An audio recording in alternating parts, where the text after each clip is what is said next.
Boxing Truth here. A last minute prediction video. Another groundbreaking prediction between Floyd Mayweather and Conor McGregor. The event that is taking place tonight. Much anticipated, a lot of hype.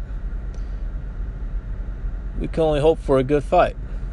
Let's see if the people that do shell out for this money, that shell out money for this event, will at least get their money's worth. Even though the majority seem to believe that the outcome is predetermined and there's only could be one winner outright. Since it is a boxing match under Queensberry rules, the first official professional boxing prize fight for Conor McGregor, making his debut. But he's been a fighter all his life, has competed in a number of martial arts in his career, and now he's going to look to try to be successful in another arts, which is boxing. And what should be a intriguing, interesting showdown between two of the biggest superstars in combat sports. I was debating about doing this prediction video, not because I'm afraid to go on the record of what might transpire in this fight. It's just that when it comes to a fight of this magnitude, when it comes to a fight at this level, you have to question whether the fight is actually real. Because most of the times, it's not real. Boxing is not really real at this level. All you have to do is watch Mayweather-Pacquiao to understand what I'm saying. A lot of money at stake. Probably another $500 million fight. It's going to do tremendous numbers. It's been dominating the headlines. It's all people have been talking about. There hasn't even been a mention of the fight between Miguel Cotto and Kamagai, which I've been actually kind of forgot is taking place, because it's been the hype this fight is getting, the build up and dominating the headlines. No one's even talking about Miguel Cotto and the Kamagai fight that's on HBO later today, which I almost forgot. Everyone's thinking about this fight. Everyone's thinking about what's going to happen. Is it going to be according to the script? Is it going to be another boring 12-round unanimous decision win for Floyd Mayweather? Or is McGregor going to defy the odds? Is he going to pull a shocking upset? Is he good enough, powerful enough to land a monster left hand on Floyd Mayweather? There's really not much to go by when it comes to McGregor's boxing skills. You can only see what you see if what he's participated in the UFC. You can only see some clips that he's had in some sparring against Malignaggi. I've already stated my piece on that. I felt McGregor whooped Malignaggi's ass. It's just what seems. It just seems that's what happened. With the way Malignaggi's behaving, can't stop talking about it. Look how butthurt he was when he went face to face with Conor McGregor. You saw the story in their confrontation. McGregor whooped his ass, and Malignaggi is still stung and hurt from what transpired in their sparring sessions. Didn't expect that. Didn't expect to go in there to get absolutely dominated by an MMA fighter. McGregor is not your ordinary mixed martial arts fighter. When the sport first started, there was a bunch of guys that were very raw. They didn't have the best technique when it comes to punching skills, or they didn't have great stand-up games. Most of the guys were just wrestlers, grapplers, kickboxers that had no chins. But as the sport has continued to evolve, you've seen more better athletes in the sport. You see really good, talented fighters in the UFC. I was an MMA fan back in the late 90s, early 2000s. I respect the craft and the fighting styles that all the athletes bring in MMA. And there were some good, talented fighters that came out of the UFC. Victor Belfort was a prominent name in the late 90s. He was the guy that had some really serious hands. One of the first few guys that showed that some MMA guys got hands, that they could really strike. And then George St. Pierre came along. And then Vanderlei Silva came along during his Pride days. I mean, when those guys were juiced to the gills, I mean, they're still juicing now, but even more so then. I mean, it wasn't really regulated back then. There was some really good damn MMA fights to watch, especially when back in the old days when we used to have the black boxing. We used to have all the pay-per-views for free. We would watch all the Pride events in Japan. We would watch all the UFC fights, the rivalries with Chuck Liddell and Tito Ortiz and St. Pierre's run in the welterweight division. And then as time went by, you know, my interest in MMA dwindled as there was some lack of stars. There was a lot of fighters being recycled. MMA is different from boxing. When you take an L in MMA, they bring you back. They bring you back. They bring you back into the spotlight soon. They get you another fight. They build you back up. In boxing, an L is like a death sentence. You take an L and people jump off the bandwagon. They call you a hype job. It's like unforgivable when you receive a loss in boxing.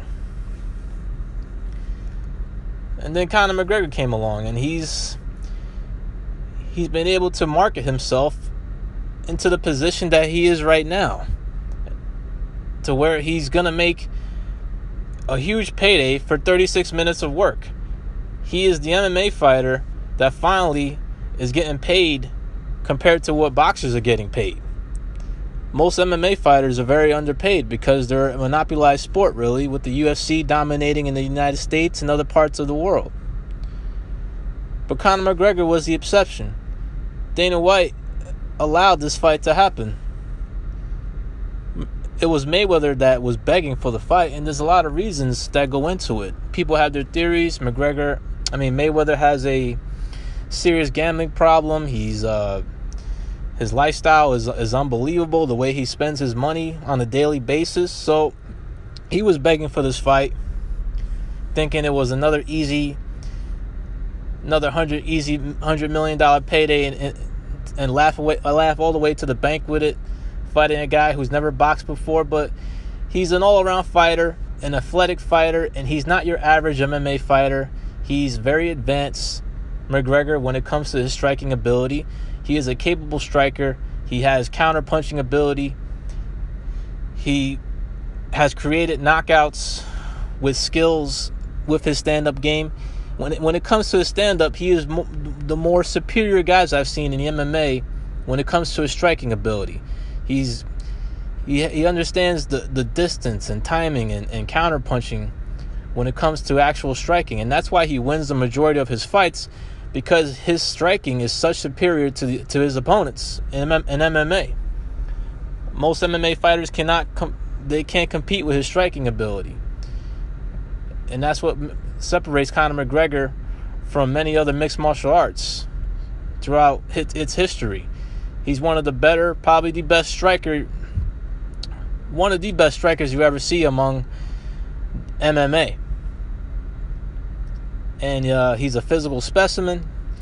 He's very confident as hell. The way he talks, I mean, he even makes you believe that he can pull it off. It'll be quite embarrassing for McGregor after all this build-up, talking all this shit, and he ends up laying an egg, not even being competitive or not even giving a good showing. But Floyd Mayweather, what makes the fight interesting is that he's coming off a 2-year layoff. He's 40 years old. He's nowhere near the fighter he used to be. He's coming off really bad, shitty, trash performances in his past 3 fights, where he's needed protection from the referee, he's needed protection from punch stats, he's needed protection from the judges in order to get one of the victories, in my opinion, against Manny Pacquiao. He needed referee protection against Maidana, so Maidana couldn't fight a certain style in order to make the fight very rough for Floyd, like he did in the first fight against their first fight together.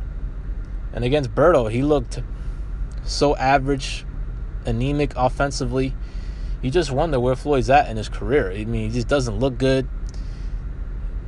He's nowhere near the fighter he used to be. He's not an offensive machine anymore. I mean, he's not a great offensive fighter anymore. He's not even that good of a defensive fighter anymore as well. I never considered Mayweather one of the greatest defensive fighters ever. I disagree with that. He's not a bad defensive fighter. I mean, he might be within, maybe top 15, top 20 greatest defensive fighters of all time. But how can you be the greatest defensive fighters of all time, or the top 5 greatest defensive fighters of all time, and you can't even slip a fucking jab? I mean, how is that? Mayweather is pretty good at blocking your right hands most of the time. Kind of hard to hit him with a hook, but he's terrible against straight punches. He has a hard time slipping a jab. Just watch the De La Hoya fight. Watch the first Maidana fight where he's getting popped by a fucking jab by Marcos Maidana. So Floyd definitely has holes in his games defensively. He's actually very open to the body as well, especially when you pummel him against the ropes. His body has changed drastically ever since he entered the welterweight division. It's very suspicious, no doubt.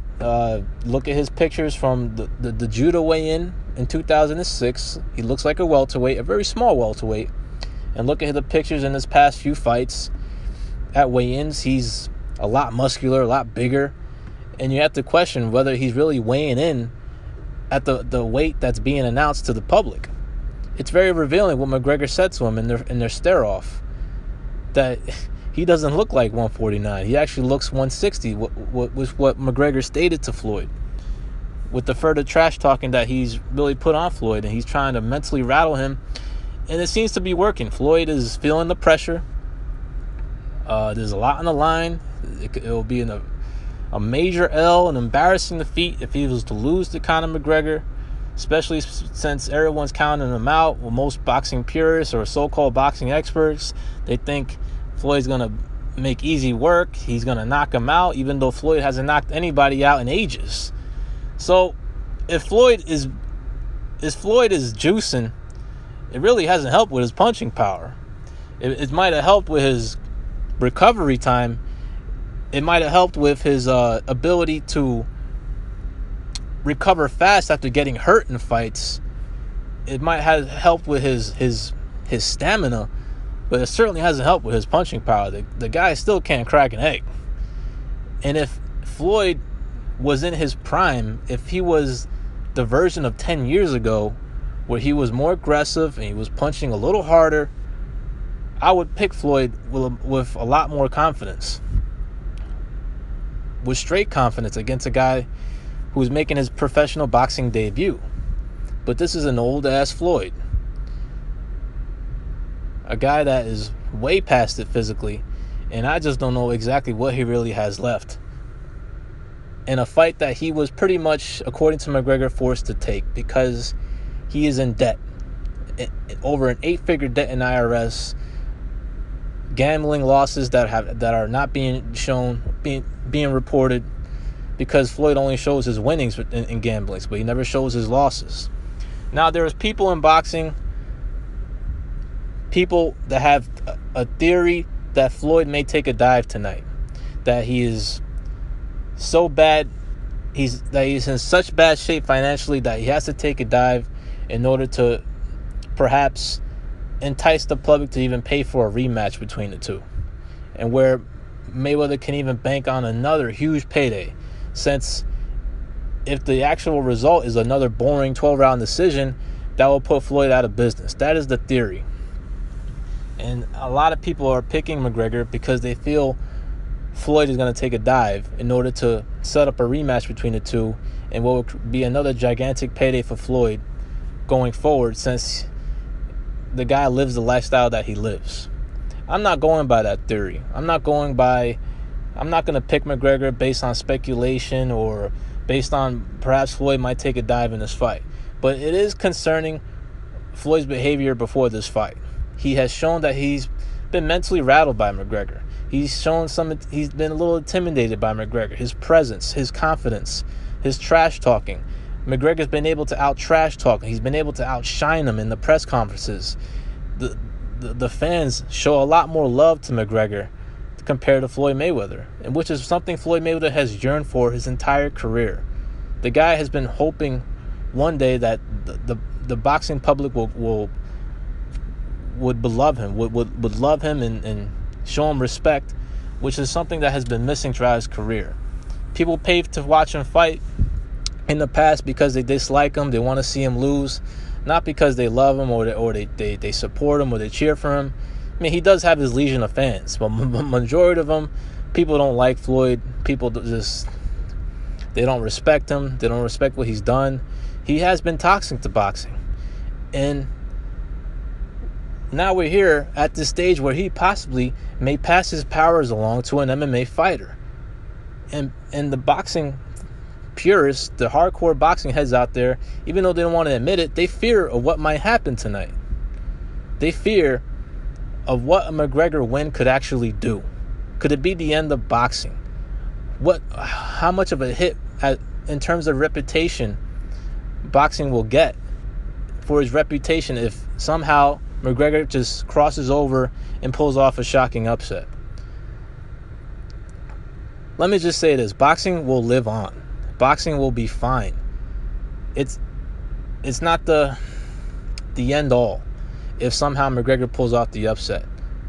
Of course, the excuses will come, just like McGregor says, if he somehow pulls it off. They'll say Floyd's too old, or he's an old broken man. I mean, that's what I see when I watch Floyd during the build up to this fight. He's just not the same. He's more interested in his strip club than the actual fight. And he looks like an old, scared, broken man that's about to go into this fight blind, not knowing that he's actually biting off more than he could chew. Well, boxing will live on no matter what happens tonight. Boxing will be fine. Boxing has won against MMA in the past. Ray Mercer knocked out Tim Sylvia, a former UFC heavyweight champion, with one punch. Boxing has also taken an L at MMA as well. James Toney was submitted in the first round against Randy Couture. Now this is MMA's chance. And it's going to be their best fighter or biggest star, whatever you want to call him, Conor McGregor, against boxing's current biggest star, but nowhere near his best, not a pound-for-pound level fighter, not considered the best fighter in the world anymore. He's just the biggest star in boxing. And Mayweather's fighting McGregor because he's the only name out there right now that can generate the payday that he wants. He's not fighting Keith Thurman. He's not fighting Errol Spence. He's not fighting Sean Porter, whatever, because those guys just don't bring enough to the table. And there's just not a fighter out there in boxing that has the star appeal and personality and aura of a Conor McGregor. And the more I think about it, it just seems fitting that whoever's going to take the torch from Mayweather is going to be a guy similar to him but has a different style in terms of his aura, personality, and the way he goes about himself. McGregor, in some ways, is similar to Floyd, but he has his own style. He's a little more natural. He's a lot more funnier compared to Floyd. A little more likable as well. But the fight's almost upon us. And I have to say, I'm going with Conor McGregor in a shocking upset. A knockout victory within 5 rounds. The torch will be passed. Conor McGregor will receive Mayweather's powers. It will not be the end of boxing. Since the torch has been passed in other divisions in the sport, Klitschko gave his powers to Anthony Joshua. Manny Pacquiao's passed his powers to Jeff Horn. But Floyd Mayweather, who's been toxic to boxing, perhaps is going to receive an upset tonight, a shocking defeat. And it's very fitting. A guy who's been cherry picking for the majority of his career will fall due to a cherry pick gone wrong. Yeah, I said it. Conor McGregor. The new king of boxing. The notorious one. This is Boxing Truth. I'm out.